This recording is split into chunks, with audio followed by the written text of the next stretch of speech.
হরপা বানে বিপর্যস্ত হিমাচল, মৃত 5, নিখোঁজ অন্তত 16।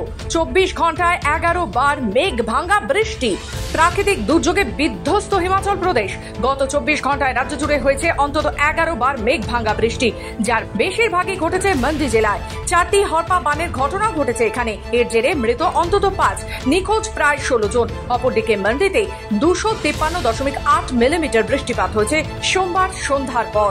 মন্ডি জেলায় ধস নামার পাশাপাশি রাজ্য জুড়ে 406টি রাস্তা বন্ধ হয়ে পড়েছে, যার মধ্যে 248টি শুধুমাত্র মন্ডিতে। পাশাপাশি বিকল হয়ে গিয়েছে 994টি ট্রান্সফরমার বিদ্যুৎ বিচ্ছিন্ন বিস্তীর্ণ এলাকায়।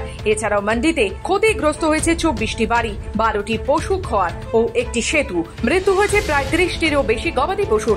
এমন পরিস্থিতিতে স্কুল কলেজ বন্ধ রাখা হয়েছে মন্ডি ও হামিরপুর জেলায়। প্রশাসনের পক্ষ থেকে জানানো হয়েছে বিপর্যয়ের পর বহু মানুষকে নিরাপদ স্থানে সরানো হয়েছে। এনডিআরএফ, এসডিআরএফ, পুলিশ ও হোমগার্ড মিলিতভাবে উদ্ধার কাজ চালাচ্ছে। অন্যদিকে বিপাশা নদীর পান্ডহ বাঁধ থেকে 1.5 লক্ষ কিউসেক জল ছাড়া হয়েছে, ফলে পরিস্থিতি আরো জটিল হয়ে পড়েছে। সব মিলিয়ে 20 জুন থেকে বর্ষা শুরু, এখনো পর্যন্ত রাজ্যের ক্ষয়ক্ষতির পরিমাণ 500 কোটি টাকারও বেশি। হিমাচল প্রদেশ থেকে নিজস্ব প্রতিনিধি রিপোর্ট, খবর বাংলা।